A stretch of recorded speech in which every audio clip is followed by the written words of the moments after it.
Estávamos vendo um processo eleitoral altamente controverso se desenrolar, com um candidato que tinha sido descondenado, é o termo que eu usei lá no Pingos nos Is e depois viralizou pelo Brasil, porque a gente não tinha outra forma de dizer o que tinha acontecido com o Lula.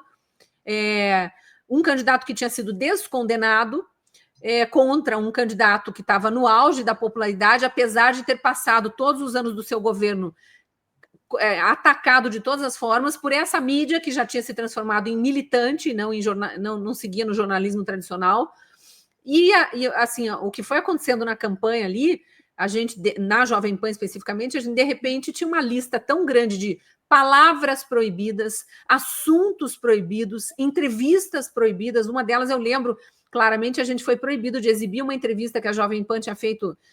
semanas antes com o ex-ministro do STF, Marco Aurélio Mello, que tinha participado do julgamento lá da descondenação do Lula, foi voto vencido, mas ele foi voz contra a descondenação do Lula. Disse claramente que aquilo era ele não usava a palavra manobra, mas para traduzir para a nossa audiência, eu sempre falo manobra, mas disse que aquilo era enfim, eu não lembro qual era o termo que ele usava, mas era um malabarismo jurídico que estavam criando ali para... Também não foi malabarismo que ele disse, tá? Não deturpem depois, senão usam recortes lá e começam a dizer coisas que eu não disse. Eu não estou dizendo que ele usou essas palavras, mas o que ele queria dizer, isso ele dizia com todas as letras: Lula nunca foi inocentado. Eu participei do julgamento, não foi assim que as coisas aconteceram. Ele nunca foi inocentado. O processo foi arquivado, primeiro porque ele foi solto porque tinham mudado a opinião, 3 anos depois decidiram mudar a opinião sobre a prisão após condenação em segunda instância, teve aquela reviravolta, mas aí ele já estava condenado em terceira, ele foi liberado do caso do sítio de Atibaia, que ele estava condenado em 2 instâncias, mas ele ainda tinha a condenação do triplex do Guarujá em terceira instância, que é a história que ele foi julgado já por 20 juízes, e é fato, foi Sérgio Moro, foi os juízes do TRF4 na segunda instância, depois no STJ na terceira instância, porque o Zanin, que era o advogado dele, ia recorrendo, e os outros juízes da instância seguinte iam recondenando, né? Iam confirmando a condenação, aumentando as penas, inclusive. Sempre que ia para uma instância superior, viam que o juiz anterior tinha sido bonzinho demais.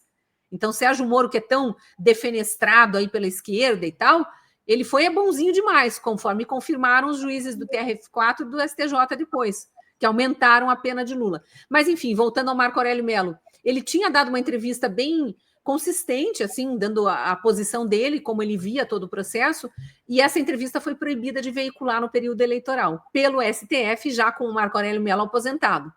né? Então, foi tudo muito controverso o que aconteceu naquela eleição de 2022. E, obviamente, e aí depois a decisão interna do jurídico da Jovem Pan de tirar todos nós do ar, porque estava muito perigoso, ninguém mais sabia o que podia ser dito. E a ameaça era, se disserem qualquer uma das palavras proibidas, então não podia falar que o Lula não tinha sido inocentado, que ele tinha sido descondenado. Tinha alguns comentaristas, eu não, mas tinha alguns comentaristas que se reportavam a ele como ex-presidiário, que não é mentira, ele era, mas estava proibido dizer que ele era amigo de ditadores, e tinha inúmeras falas dele e fatos registrados pela imprensa dele bajulando Maduro, Ortega, Fidel Castro na antiga, o Miguel Dias-Canel, que é atual ditador de Cuba, enfim,